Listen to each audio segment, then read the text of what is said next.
Eh pagka si congressman, si senator, nakialam na sa pagdidistribute ng mga ayuda, hindi na maganda ang takbo. O sinong namimigay? Sinong gumagawa nun? Ba't di mo mabanggit? Sino namimigay pagka-distribution ng AKAP, MAIP, TUPAD? O sino namimigay? Pangalanan mo kung talagang maangas ka. Ay, makulong si Chairman George Garcia. Chairman George, ala ka, makukulong ka na ng habang buhay. Dahil nagsampa kami sa'yo ng mahigit na 50 milyong counts ng cybercrime. Nako, napakagandang balita ho niyang sinabi na yan itong si Attorney Harold Respicio. Kung sakaling magkatotoo yan, hindi ho tayo magtataka kung makulong ng panghabang buhay ang si George Garcia. Mantakin nyo naman ho mga kababayan. Ganito na lang, paano nagkaroon ng 16 million overvotes noong nagdaang midterm election? Yun na lang ho. Mapahanggang sa ngayon, wala pa rin hong matinong katugon ang COMELEC dyan sa issue na yan. Yung version noong mga makina, hindi pa rin ho natin malaman ha. Eh sabi ng COMELEC, ganito yung version. Sinasabi nitong si Atty. Harold Respicio, dapat hindi ganyan yan, dapat ganito yan. O yung consolidation server, napakarami hong tanong na mapahanggang sa ngayon, eh hindi pa rin ho nabibigyan ng kasagutan ng COMELEC sa pamumuno nitong si Chairman George Garcia. Kaya naman, suportahan ho natin itong si Atty. Harold Respicio. Palakpakan ho natin sa mga napakatapang niyang galaw dyan sa pagsasampa ng kaso na yan dito kay Chairman George Garcia. At dito sa video na to, tanggap na ho nitong si Senator Ping Lacson ang kanilang pagkatalo dyan sa Senate presidential race dyan sa Senado. Tanggap na ho nila na itong si Soto talagang hindi makakapalag ngayong mga panahon na to dito kay Chis Escudero. Hintay-hintay lang kayo. Ganyan lang naman talaga galawan yan Ngayong mga panahon na to, hindi kayo pinalad sa mga susunod na panahon. Malay natin, di ba? Kayo naman ang maupo dyan at kayo naman ang maghasik kayo ng lagim ulit kagaya ng paghahasik nyo noong kayo pa ang namumuno dyan sa Senado. By the way, maraming salamat to sa mga nagpa 120,000 subscribers sa atin. Palakpakan natin ang ating mga kasama dito sa PH Update. Mabuhay maraming salamat to.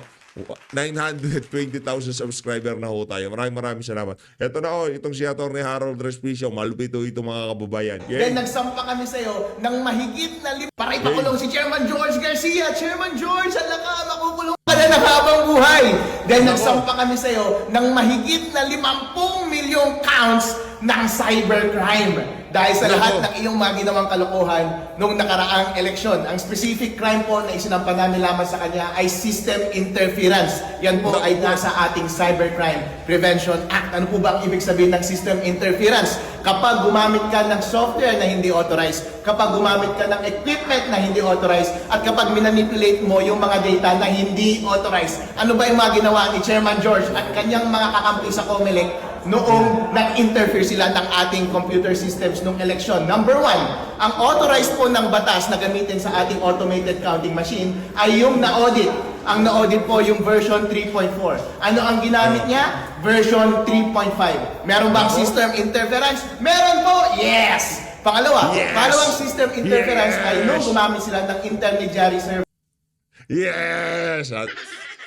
Kaya idol ko yan. Malupit itong bumalagbag yan. Yung mga tinura na yan, itong si Atty. Harold Respicio. Yan yung mga paulit-ulit na tanong sa social media dito kay Chairman George Garcia. Napapahanggang sa ngayon, kung magbigay man sila ng sagot, hindi humalinaw sa sambayan ng Pilipino. Kaya naman, Atty. Harold Respicio, balagbagin mo yan. Yes! Through Data Center 3, nung nag-transmit yung mga automated counting machines papunta sa mga transparency server. Ano po ba ang sabi ng batas? Dapat diretso yung transmission ng election results mula sa bawat automated counting machine papunta sa mga servers ng transparency server. Wala dapat manipulation. Pero inamin mismo ni Chairman George Garcia na nakialam sila sa gitna. Minamanipulate nila lahat ng election results, kinokolate nila at pinapadala nila every 15 minutes. Malinaw na malinaw, umamin na kaagad, napakadali na kaagad ang trabaho ng NBI. Pasok na kaagad sa system interference pagdating sa transmission. Pangatlo po, umamin pa rin siya ng pag-delete ng mga election results, in particular 5 million votes. Inamin niya po yan sa media na after may ipadala yung mga election results na 5 million, dinilit po niya iyon. Pag-amin po ba iyon ng system interference? Opo. Bakit po mahigit 50 million counts ng system interference ang isinampa namin kay Chairman George Garcia laban sa kanya at kasama ng kanyang mga kakampi? Dahil po, sa paggamit ng software, kada shoot mo ng balota ay isang pag-operate po yun ng software. Kaya kapag gumamit ka ng maling software, kada basa ng isang balota, isang instance po yun ng system interference. Ilan po ba ang nakast na balota sa ating bansa nung nakaraang eleksyon? Mahigit na 50 million votes. Kaya Chairman George Garcia, 50 million counts of system interference ang inyong ginawa. Sabi siguro nitong si Attorney Harold Despicio, kasuhan niyo ako ha. Kayo lang ba marunong mang kaso? Dito mga kababayan, personal na kinasuhan itong si George Garcia. Kaya naman susubaybayan ho natin itong pangkakaso na to nitong si tag dito kay Attorney Harold Despicio, dito kay Chairman George Garcia. Ganon din po sa transmission. Ilan po ba ang ating makina nung nakaraang eleksyon? Mahigit 100,000 automated counting machines. And kada transmission from the machine papunta sa mga server ay isang instance ng transmission. At kapag pinakialaman nila ang kada instance ng transmission, isang instance po yan ng system interference. At ganon din po yung pag-delete nila ng 5 million votes. System interference po yan. Kapag titignan po natin ang Cybercrime Prevention Act, ang parusa po dito sa bawat system interference ay mahigit na 6 na taong pagkakakulong. Chairman George Garcia, habang buhay kang makukulong. Hindi na ikaw ang magiging leader ng COMELEC sa 2028. At ang multa po na ipapataw sa inyo, kada count ay 200,000 pesos at mas mahigit pa. At kaya kung totoo po, yung mga sabi-sabi na nabayaran ng COMELEC ng napakalaking milyon-milyones at bilyon-bilyon nung nakaraang eleksyon, kulang pa yung pera na iyan para sa pagbayad ninyo ng multa kapag na-convict kayo sa lahat ng counts na ito na isinampa namin dito sa NBI. Lahat po ng ito ay ginagawa natin para hindi na po maulit yung dayaan sa 2028 na baka siya pa rin ang uupo as chairman ng COMELEC. Tandaan po natin, ang tenure ng mga COMELEC commissioner ay rolling 7 years. At siya pa rin siguro ang uupo sa 2028. Mga taong bayan, gusto nyo pa rin bang si Chairman George Garcia ang mag-lead ng COMELEC sa susunod na eleksyon? Wag na po! Gusto nyo pa rin po ba ng dayaan? Wag na po! Kaya po namin isinasampa itong kaso na ito para makulong na po siya at hindi na po siya ang maging chairman ng COMELEC sa susunod na eleksyon. Tandaan po natin na ang gravamen ng case ng system interference ay basta nag-interfere ka. Hindi na mahalaga na yung pag-interfere mo ay para magtanim ng daya o hindi. Sa totoo lang po, napakadali ng trabaho ng NBI ngayon kasi inamin na lahat ni Chairman George na nag-interfere siya sa software at nag-interfere siya sa equipment sa pamamagitan ng mga intermediary server at pag-delete ng mga data. Kung meron mang dayang ginawa o hindi po yun ang mahalaga. Ang gravamen po ng krimen ay nag-interfere ka, nakialam ka na hindi naman dapat. And that simply merong dahilan para i-prosecute na kaagad criminally itong si Chairman George Garcia at ipakulong na siya habang buhay dahil mahigit na 50 million counts itong kaso na ito. Sa totoo lang po, napakadali ng trabaho ng NBI ngayon dahil lahat ng ebidensya po ay nasa media na. Inamin lahat ni Chairman George ang lahat ng interference na kanyang ginawa. Kasama namin ang napakaraming pari, mga bishop at napakaraming general. Ibig sabihin, kampi namin ang Panginoong Diyos at ang militar sa ating bansa. Nagkaroon ba ng dayaan noong 2025 elections? Yan. Nagkaroon ba ng nakawan ng boto ng sambayanang Pilipino? May mga very disturbing signs. At yun po yung gusto natin malaman sa kaso na sinampa natin ngayon. So, a group of bishops and retired generals and civil society leaders nagsampa po ng complaint dito sa NBI dahil gusto nating malaman ang katotohanan. May tatlong allegations po tayo essentially. Una, kasi yung certified and audited na software program na 3.40 na dapat i-install sa lahat ng automated counting machines in all precincts nationwide, pinalitan nila ng unaudited and uncertified program 3.50. Yun pong una. Pangalawa, nasa batas kasi required na lahat ng election returns galing sa ACMs, counting machines, sa lahat ng presinto nationwide, dapat directly na ipapadala yan sa COMELEC Central Server at sa 5 transparency servers. tulad ng PPCRV, media, NAMFREL, at yung dominant political parties. Pero hindi ganyan ang nangyari. Pinadaan nila sa isang intermediary server or system doon sa data center 3. At ito yung unang tumanggap ng proseso at ng consolidate ng election results data bago pinadala sa PPCRV, sa NAMFREL, sa media at dalawang dominant political parties.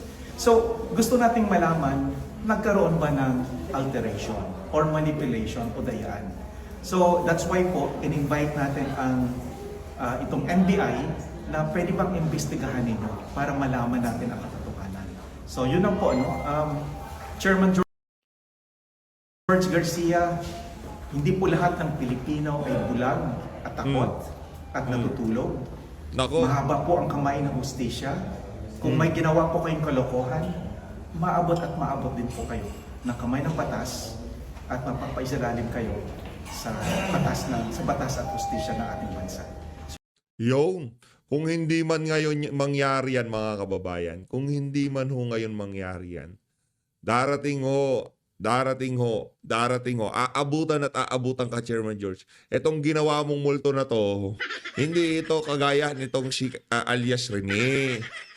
Diba? Hindi to si alias Rene. Ang ano lang diyan, kumbaga ang naapektuhan talaga diyan si dating Pangulong Rodrigo Duterte. Tatlong pangalan lang, literal ang talagang nayari diyan eh. Oh, noong nangyari siya, inari niya tong tatlong pangalan na to, bumalik siya. Niyari niya yung isang pangalan, si Risa Hontiveros. Ito ho, ibang usapan to. Sagradong boto ng bawat isang Pilipino pinag-uusapan natin dito, Chairman George Garcia. Kaya kung hindi man ngayon, walang problema. Hindi, makatakas ka dito sa habang buhay na pagkakakulong mo to. Okay lang, sige. Pero sa galit na to nitong si Atty. Harold Respicio, naniniwala ako na hindi ka palulusutin ng isa na to. Hindi ka palulusutin nitong si Atty. Harold Respicio. Palakpakan natin sa mga yung effort na yan. Ito kasi, itong mga ganitong klaseng galaw, hindi lang naman yan para mapakulong si George. Hindi lang mapakulong yan si Chairman George Garcia.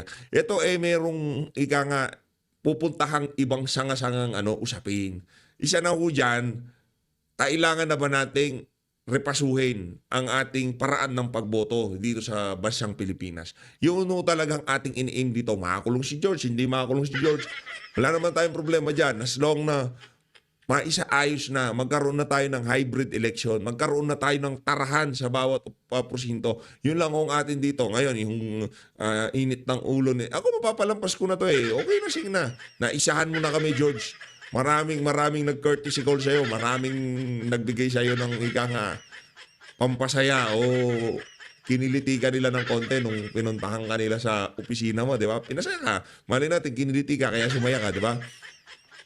Ang atin dito, maripaso, mabago, mapalitan ang paraan ng ating pagboto na kung saan talaga mapuprotektahan ang bawat boto ng sambayan ng Pilipino.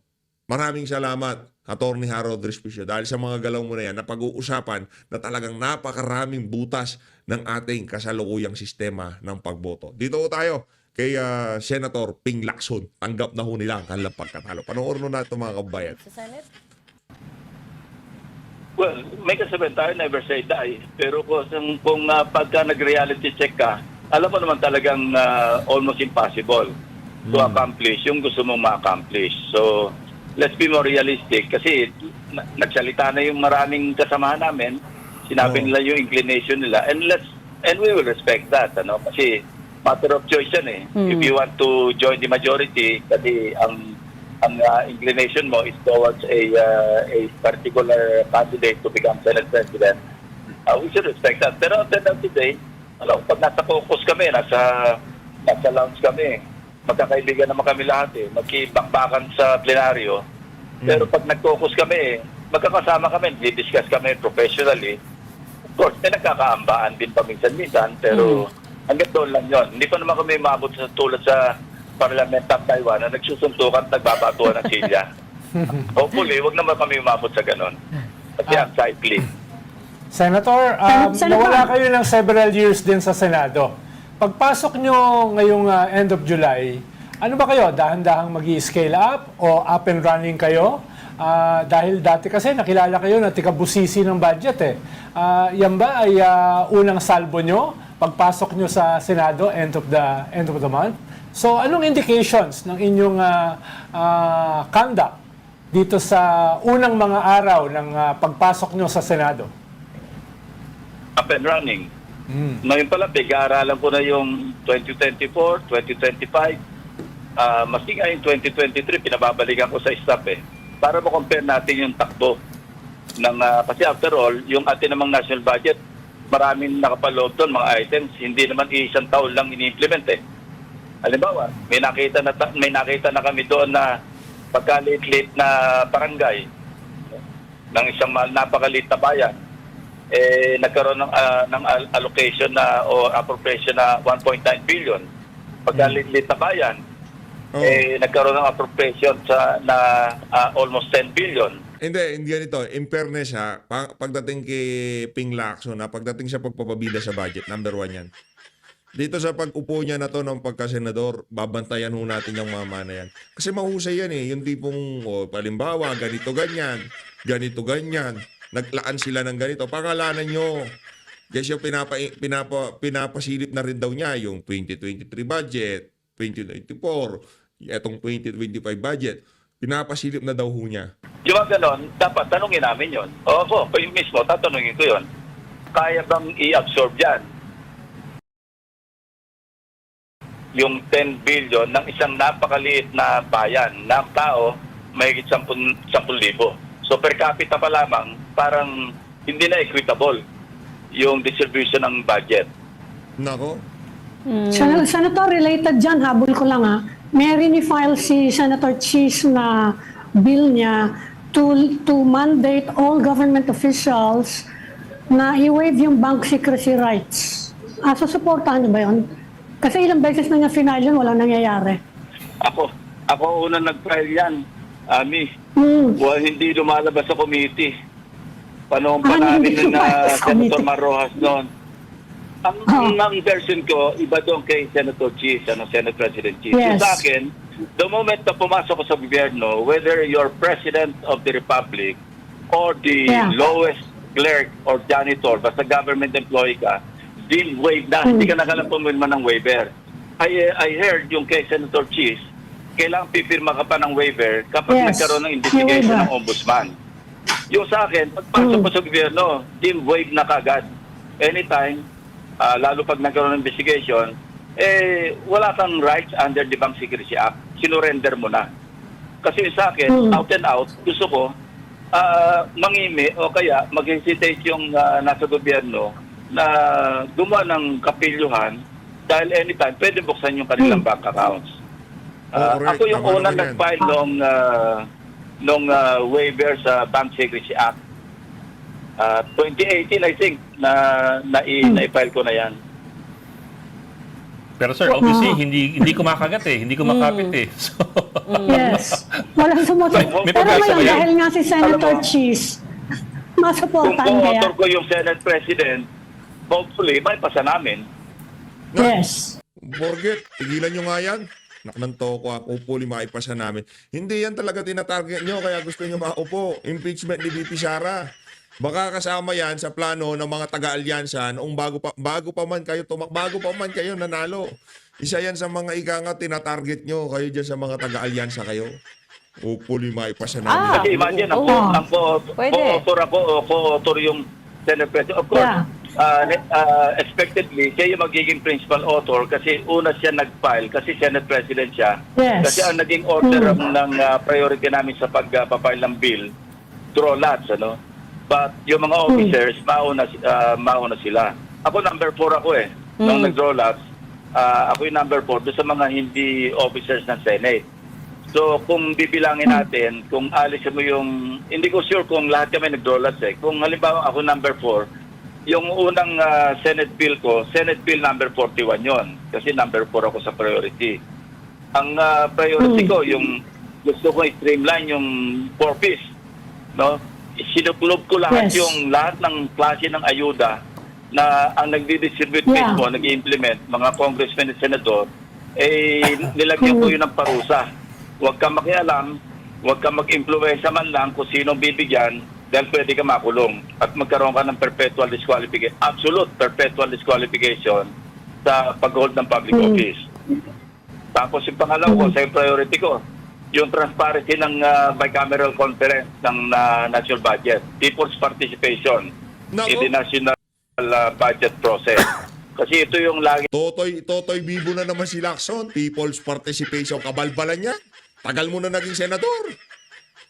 Anak ng tokwa, yan ang people's participation. Kabalbalan mo yan, manwala kayo sa akin. Sinabi na ni Senator Rodante Marcoleta, anong gagawin ng taong bayan?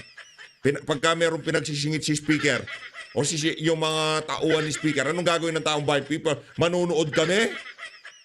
Pwede ba kami mag-object? Meron bang bigat ang aming mga boses diyan sa people's participation na yan? Pirma nyo lang naman ang importante diyan sa mga dokumento diyan. Tama si Senator Rodante Marcoleta. Anong people's participation? Paano kami mag-o-object? Buisit na yan. kasi laging bulungan ng bulungan sa BICAM. Bulungan. Kaya nagkakaloko-loko yung ating budget. Itong pinaka-kups na bida-bida talaga. Tagal mo ng senador. Langya ka, oo. Tagal mo ng senador. Hanggang ngayon, ganyan ka pa rin. Manggel. So, yun ang aking, naipal ko na rin to. Matagal na. Paulit-ulit kong pinapail ito, pero hindi rin tumatalab. So, ngayon, Hindi yon kung hindi pa nagsalita itong si Atty. Vic, itong si Atty. Congressman Ungab, hindi malalaman yung busy na baykam na yan. Matagal na to. Ba't hindi ka nag-ingay? Ba't hindi ka nag-ingay kagaya ni Vic Rodriguez at nitong si Ungab? Yan ang problema sa'yo. Pagka mainit na, naiintindihan ng tao, sasalukin mo, i-uppercut mo, parang ikaw ang bida-bida na naman. Yan, kaya ako galit dyan sa dalawa na yan. Hindi naman galit. Kaya ako hindi bumibenta sa akin ang gimmick na dalawang unggoy na to. Dahil pagka naging mainit sa media, kagaya ng Bicam. Sino nagpainit sa issue ng Bicam? Aber? Kayo? Kayong dalawang hindi kayo. Mga Duterte candidates ng panahon ng kampanya. At mapahanggang sa ngayong mga panahon na to, sila pa rin ang tumataguyod dyan sa issue na yan. Brad, pumuti na lang pati burnik mo dyan sa Senado. Hindi na painit. Hindi lang naman siguro isang Bicam ang dumaan sa palad nyo bilang isang senador sa mga nakalipas na panahon. Alang yan. Panahon ni Tatay Digong, 6 na taon kang naging senador. Tama mali. Ni isang beses ba nagsalita ka sa Bicam? Kung hindi pa pag-uusapan ni Unga, ba't nitong si Vic Rodriguez, wala, tahimik kayo. Tagal ko nang ipinal niya. Ba't di ka mag-ingay? so narinig ko si Speaker Romualdez, mukhang magpapansin siya ng bill o nakapagpan siya ng bill na gano'n din ang tono. So I hope makapasa ito kasi it's about time na yung hindi naman lahat pagka-office sa public baka naman napakagulo. Yung bill ko accredited CSO saka NGOs at saka media. Nakapantay sila every step of the way. Hindi yung nakapantay lang kayo pagka-open ng bicameral conference meeting. Tapos, pag nag-suspend, hindi na kayo kasali. At pag nag-meet ulit, magpipirmahan, doon na naman kayo kasali. Yung sa akin, every step of the way, kailangan, pero talagang people's participation doon sa buong proseso. Yes, we agree. We agree, sir. Pero, kaya daw kayo nahihirapan to bring up your numbers for Senator Soto, sir, is not, you're too strict daw kasi. No! Hindi stricto yan. You're too coop, sabihin mo. That's what... Si Tito Soto. Si Tito Soto pero yung too strict. si Senator Ping din daw, you're too strict. Hindi, ang sabi nitong si Zubiri, stricto si Ping. Oo, sa salita. Oo, kung makapag-explain siya, akala mo kagaling-galing. Pero ano yung naging output niya nung naging senador siya na nakalipas na panahon? Di ba? Yung pagbibida-bida niya sa mga hearing, anak ng tokwa. Etong mama na to, kahit sa hearing natin mapanood, parang baog ho lahat ng sinasabi. Kasi ang problema, tignan mo naman yung katabi niya. Namuti na lang ang buhok sa pagiging politiko. Ano ba? Papababae nga ng presyo ng kuryente, di niya malaman kung paano eh. What do you have to say to that? May Guilty as kanya-kanya ng charged. tayo eh. Sabi ko nga kay Sec Ronald Guilty as kanina, charged. di ba? Nagyabang ka pa. Iba-iba yung level ng ating baseline principles.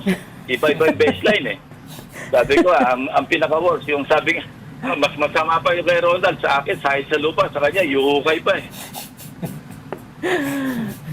Sir, kami, may principal kami dito. May Senator, proposal din ngayon, Senator, sa House na Principal, cash not budgeting principal. daw. Senator, ibig sabihin lang, whether you're in the minority or the majority, you will, by all indications, continue to become, to be a fiscalizer, like yung inyong role before. A fiscalizer, especially do sa budget, especially sa resources That is ng budget. correct.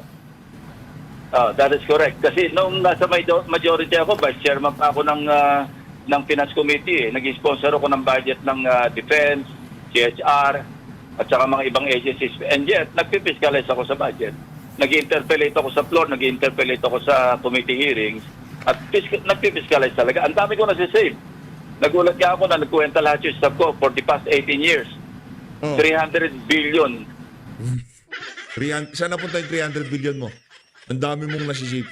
Alam ko na, lahat ng nasave mo, ilinagay mo doon sa New Senate Building. Palakpakan nun natin! Si Ping Lacson. Kayo naman, nagsisave ka naman, kayo naman, oh. Yung naisalba dahil na-correct. No? Sama-sama na yung pinatanggal ko yung ilang tulong-dunong na mga ang nag-identify, mga legislators. Sabi ko, lagi kong simple lang yung aking panuntunan, Ronald eh. Kasi hindi kami pwedeng mag-implement. Bakit kami mag-implement ng pinasa namin batas? Hanggang legislation lang kami. Ang proseso ng budget kasi, yung preparation, tapos authorization, kami yon. Implementation, wala kami doon. Accountability, COA na yun, saka oversight. Pwede kaming part din doon. Pero pagdating sa budget, hanggang doon lang kami sa authorization, saka sa oversight. Pag-implementation, huwag kaming mag-distribute ng AKAP, huwag kaming mag-distribute ng MAIP, huwag kaming mag-distribute ng pang-scholar. Hindi namin trabaho yun. Ganun kasimple yung aking pananaw eh. Para maging simple yung takbo ng gobyerno. O sinong namimigay? Sino gumagawa nun? Ba't di mo mabanggit? Sino namimigay pagka-distribution ng AKAP, MAIP, TUPAD? O sino namimigay? Pangalanan mo kung talagang maangas ka. Pangalanan mo kung talagang matapang ka. Anak ng tao ko, hindi yung parinig ka na naman eh. Bagay nga talaga kayo magsama-sama. Kayo dyan sa administrasyon, wala kang ginawa kundi magparinig. Pangalanan mo si Tamba, mga aso ni Tamba, mga pumirma sa impeachment ni BP Sara, sila ang namimigay ng mga AKAP, TUPAD at lahat ng binabanggit mo na yan, Lacson. No? Yan. Kanya-kanya tayong papel sa buhay. Pagka si congressman, si senator, nakialam na sa pagdidistribute ng mga ayuda, hindi na maganda ang takbo. Pangalanan mo nga, visit na yan bida-bida ka, hindi mo naman pangalanan. Tamba, lahat ng pumirma sa impeachment at lahat ng aso ni Tamba. Sila yung namimigay. Brad, di mo alam. Alam mo na ngayon. Sabi niyo, Senator, kanina sa mga staff niyo, o at least yung papasok niyong mga staff, pinapaaral niyo na yung 2023, 2024, 2025 budget. Pwede niyo ba kami bigyan ng kaunting pasilip kung ano yung mga nahanap niyo? Ano yung nakita niyo? Kahit konti lang. Tulad na sinabi ko kanina. Naku, itong si Ronald Llamas, kinakagat niya na yung administrasyon na di ba? Mahal na mahal niya ang administrasyon ni Marcos Jr. Dahil patapos na. Ano na nga, lame duck. Si Llamas, umihiri na, tsaka binibira si Risa Contiveros Alam niyo ba mga kababayan, nasasaktan si Llamas pag binibira natin si Risa. Hindi ko malaman, parang yung mukha niya kumukulubot. Pagkalilit na bayan, paano na meron siya mahigit 10,000 na population, bakit siya nagkaroon ng appropriation na 10 billion? Pagkalilit na barangay, na mas konti ang population, bakit siya nagkaroon ng appropriation ng 1.9 billion? Hindi ba mali yun? O yun, tatanungin ko, papaklarify, 2025 ito, budget. Kaklarify ko, ano nangyari doon sa 10 billion na inappropriate doon sa isang maliit na bayan. So, tinig namin yun, nung nakita namin, may riverbank. Pero teka, isang munisipyo lang ba yung sakop ng riverbank. Bakit yung ibang munisipyo na katabi na nagkasama rin riverbank? Kasi flood control eh. Anong bayan yan, sir? Hindi na, saka na lang. Oh, kung paano niyang hindi mapangalanan yung mga nagbibigay ng tupad na AX at kung ano-ano pang kabalbalan, ganyan din ho yan. May time pa ba tayo? Baka lang nasa ano din yan. Ito kasi eh. Baka kay Alice Go yan. Isisimplify May time pa ba? ko na lang yung simplify ko lang yung ating situation, ano? Senator, Ito Senator yung Tungkol. reality natin. Okay.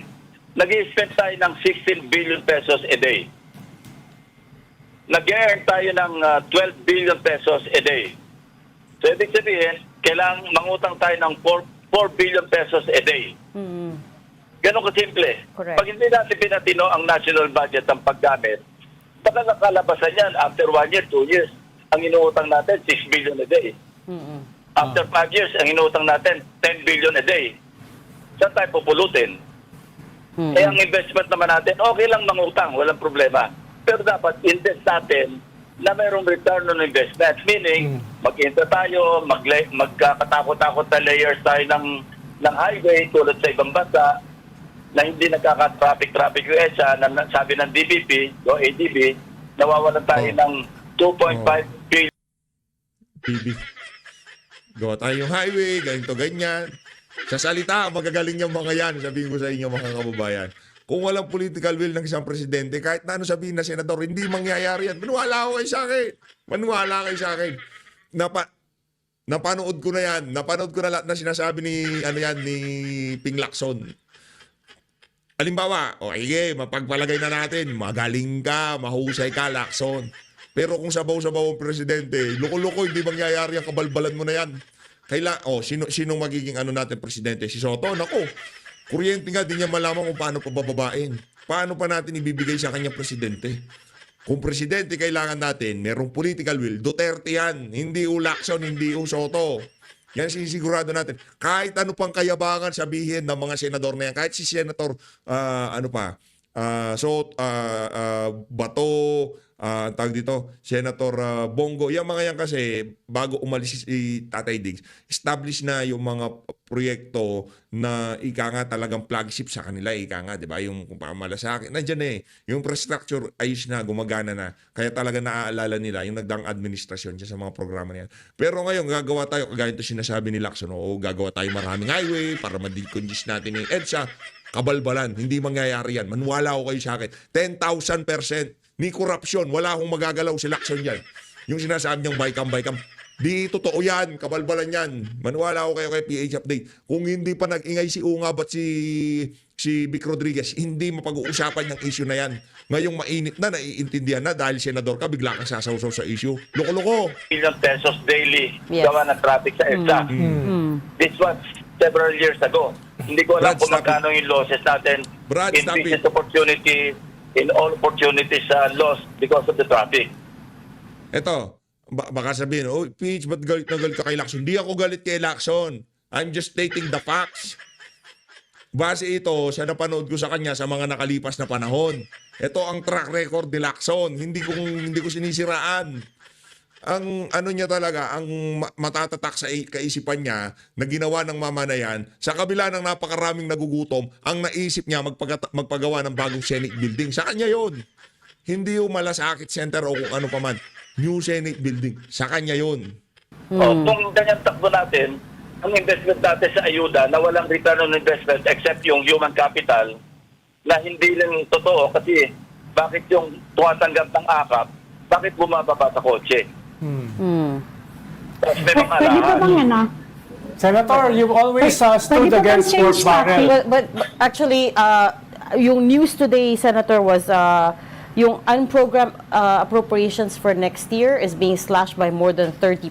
Yeah. We're down to DBM yan. 245 billion pesos, up from 363 billion pesos. Yan yung pinopropose ng DBM. Malaki pa rin. And malaki pa rin, pero what does that say about this year's budget, right? Na pwede mo palang i-slash by that much because now they're worried about the deficit. Pero umakit yan sa Bicam eh. Kaya akit sa Sabay ka sabay Kaya ka. masama. Kaya dapat Magti-triple talaga yan. gawin natin transparent yung BICA. Hindi. Umaakit dati yung paalam yan, di ka naman ngayon lang senador, luloko mo na naman kami. Ayun na nga mga kababayan, dito na natin tatapusin ang mga kabalbalan nitong si Ping Lacson. Ang aayos ng BICAM. Brad, kung tutulong ka, walang problema, pero wag mo suluin na. Ang tagal ko nung inano yun, tagal ko nang sinasabi yun, tagal ko nang ginaganyan yun. Anong magiging partisipasyon ng mga manunood dyan sa BICAM na yan? Meron bang bilang ang pirma namin? Kung wala rin naman, huwag mo na ibibida sa amin yan. Sabi na nga ni Senator Rodante Marcoleta, anong gagawin ng tao? Anak ng tokwa, ayaw na nga ng tao sa ayuda, pinilit pa ng administrasyon na to. Ayaw ng tao sa pamumulitika, ipinilit ng administrasyon ng administrasyon na to yung idea na yan. Ayaw ng taong bayan ng impeachment, ipinilit pa rin ng administrasyon ng bagay na yan. For example, meron kaming hindi gusto sa BICAM, meron ba kaming magagawa? Isasangkot ng publiko, kabalbalan. As always, maraming salamat po mga kababayan. Mag-ingat po kayo lahat. Mali natin ng Pilipinas. Naku, tigil-tigilan mo yan.